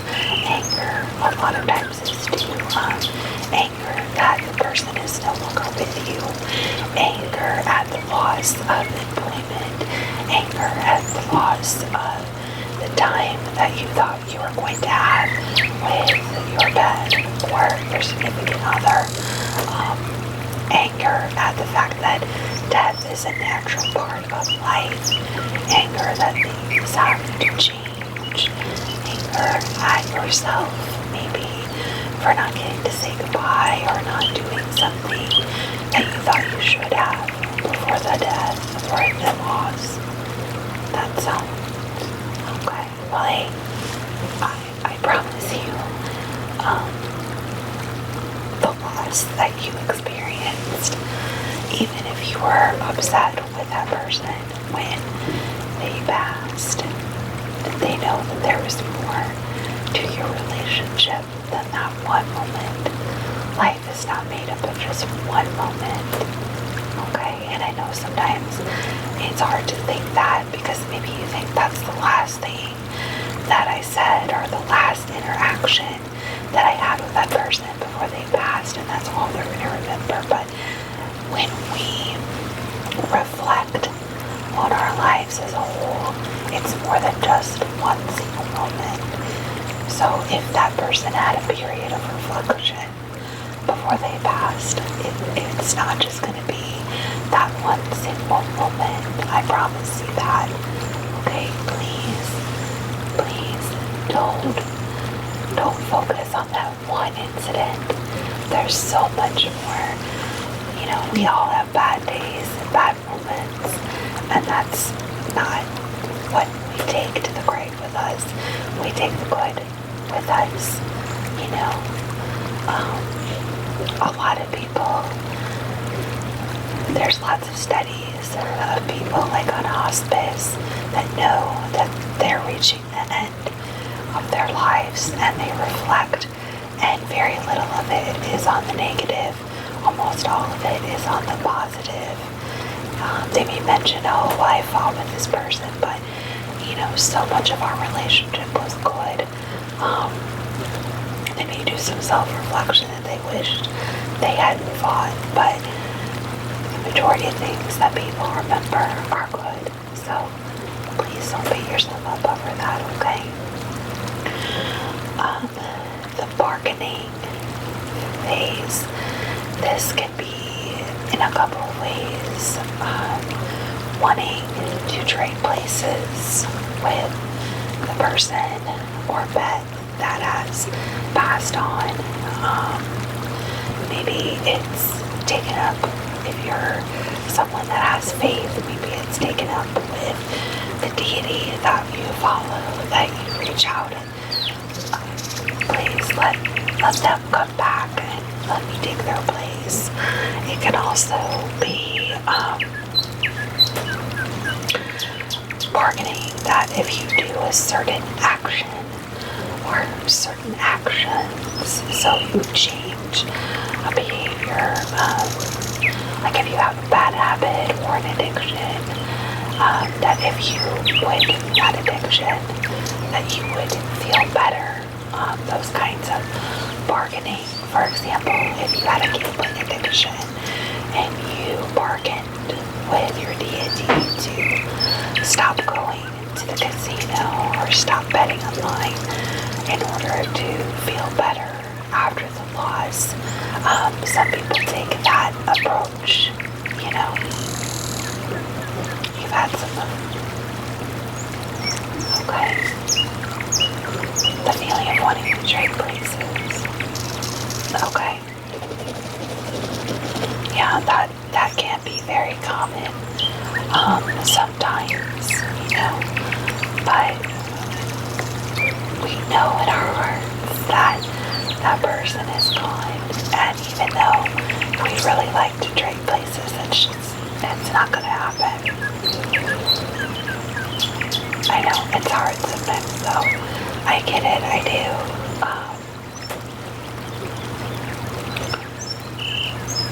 And you had the feeling of, what can I do to feel better? Okay, just a little, yeah. That's very, very common. I promise you. And there's nothing wrong with feeling that feeling either. There isn't. Depression is a big part of the process. The sadness, the pain, the longing for that person that has been lost, or the pet, or the job, or the experience, any kind of loss, being told, for example, if you struggle with infertility, being told that you can't fulfill that part of your life that was important to you, that's a huge loss. Being told that you can't do something physically because of a physical ailment or injury, that's a loss too. And there can be a lot of emotional pain tied up in that, in addition to psychological pain. So the psychological pain of the loss of someone runs very deep. We build deep connective relationships with people, with pets, with even objects lose those, it's a big break, and you have to be able to work through that and not find a replacement in terms of you're never going to remember that what you lost, but a way to have a deeper connection with someone else, or have a connection that is positive, reminding you of that person that you lost. For example, if you had a hobby that you did with that person, continuing to do that hobby would give you a place to reflect positively on time with that person.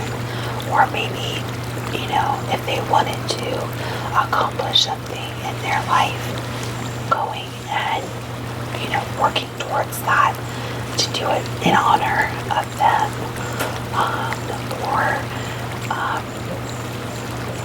making donations or volunteering time into something that was important to that person is a way to overcome and redirect some of that sadness and pain as well. Yeah. And then acceptance, like I said, this is typically the last phase, and it's something that you really have to work on getting there. But acceptance never means that you just forget. It's not about forgetting. It's about being in a comfortable place, mentally, physically, emotionally, spiritually, where you can move forward and are ready to move forward after the loss. If you're someone struggling with fertility, it's maybe getting to a point where, okay, now what do we do?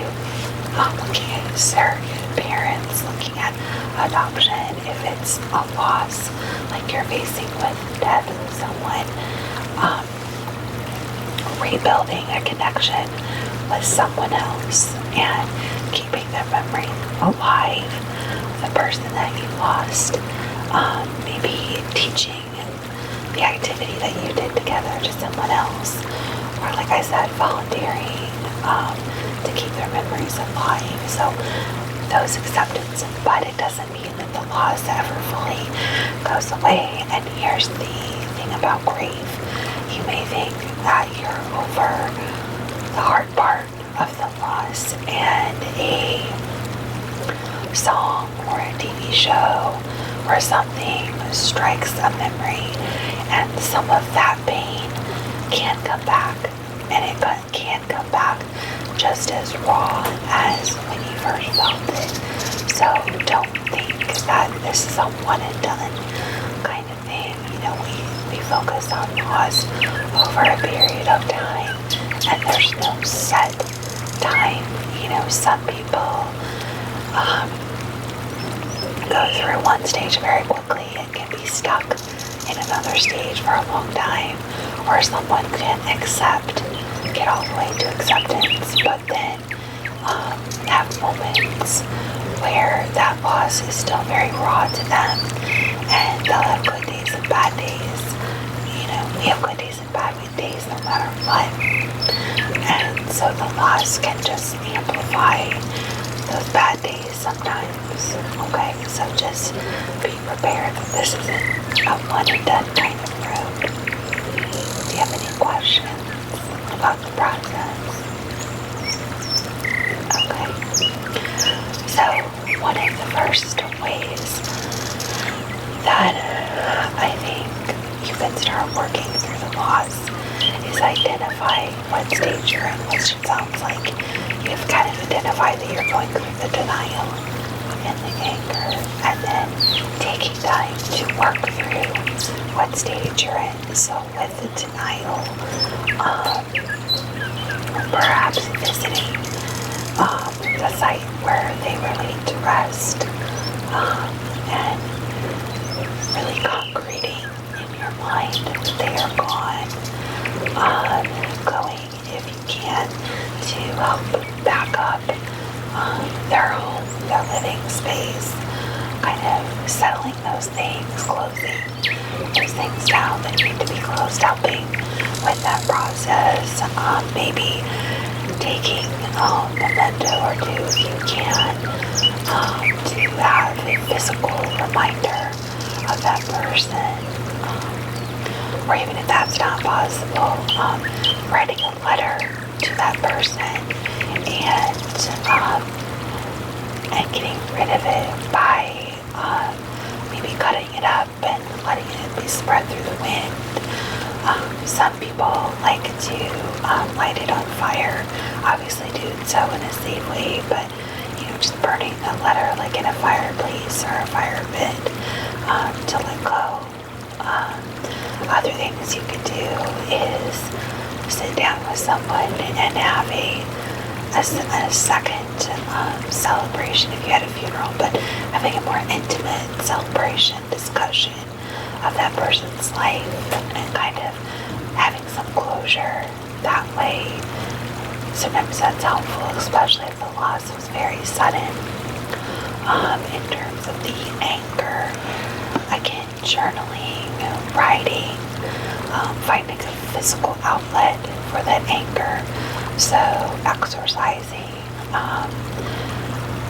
something intense like boxing, or even just beating up your pillow for a moment to get some of that frustration and energy out. Just do it in a safe manner. Doing something like a hike or an outdoor experience where you're exerting energy that has been built up and is helping to add to some of that pressure of the anger, getting some of that out. With the bargaining, if you're someone that is religious, going and speaking to a religious leader, talking about how loss is handled in your faith, working through that. If you're not religious, then sitting down and doing some genuine study about how other cultures and your own culture have dealt with loss, and seeing if any of those techniques would be more beneficial for you. Finding ways to keep that person's memory alive, finding ways to improve yourself, to make yourself happy. So instead of saying, please let the pain go away if I could quit smoking or quit going to the boat, finding ways to say, if I take better care of myself, I will feel better. I can process this loss better because I'm healthier, I'm in a better place. The depression, seeking help, which you've done, which is amazing, but talking to people, reaching out to people, making sure you're not alone. Maybe if you can't be physically with other people, having someone you can call or text, different people at different hours, reaching out so that you're not isolated, working on building new relationships to keep yourself from being alone, focusing on a new pet or making new friends. Again, journaling may be very helpful. Focusing on something that really does make you happy. So if that's singing, if that's a certain activity, making sure you spend lots of time with that activity or with those people, but making sure that you're not isolating yourself are all good ways to work through this. And then finally, just accepting that this is a hard process and it is going to take time to get through. Okay.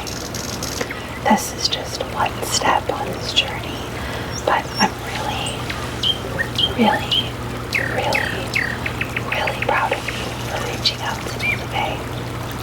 I'd like to give you something that you can do on your own, and that is called a body scan, and this is something that you can do to help calm yourself, to help yourself relax, to help yourself fall asleep, okay? So if you want to get comfortable right where you are, lie back if you wish. Okay, let's start down with your feet. And just notice how your feet, your toes, the top of your feet, the bottom of your feet, your ankles feel right now. Are they warm? Are they cool? And if they're uncomfortable, wiggle around until you find a comfortable place. And then let's start with a deep cleansing breath in. And blow it out. Good. Continue with those deep breathing. And on every exhale, any tension, any pain, any stress that you feel all the way from your toes up to your ankles is flowing, flowing, flowing, flowing gently out with every exhale. And that uncomfortableness is replaced with a warming, calming feeling, which now is slowly, slowly, slowly spreading up to your knees, up your calves, up your shins, and now from just below your knee, all the way down your feet is becoming more and more relaxed and comfortable. Good. You're doing a good job. Yes. And now, as you take a few more deep, cleansing, covering breaths in, you feel that wonderful, calming warmth spread all the way up to your hips now. Good. And you recognize any areas that are uncomfortable or painful or stressed, and you just let that go with every exhale. And that pleasant warming, not too warm, just a comforting warmth, spread all the way up to your hips and help you relax. Good, you're doing a wonderful job. Now, very slowly, let that warmth climb, good, all the way up to just past your navel, so your digestive organs, your lower back, those areas now, with every exhale, are being freed from stress and discomfort, and any irritation is just flowing away. Good. Now you feel the warmth spreading all the way up to your neck, so all the way up your back, your shoulders, and it flows down your arms, all the way to the tips of your fingers. Good. And any place that is uncomfortable or has any pain, with every gentle exhale, you are just letting that flow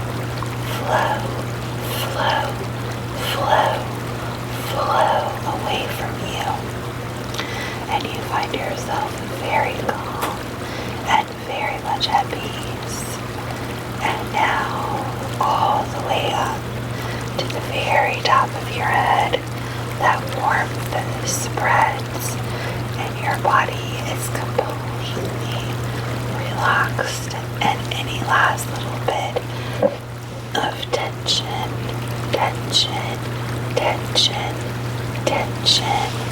discomfort, and pain has left your body entirely, and you are now completely and totally relaxed,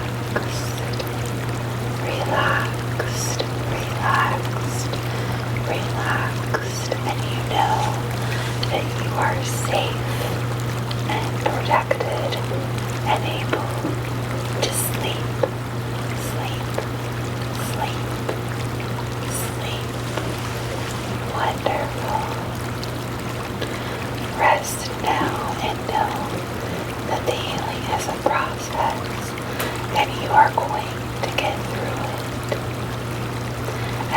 see you again very, very soon.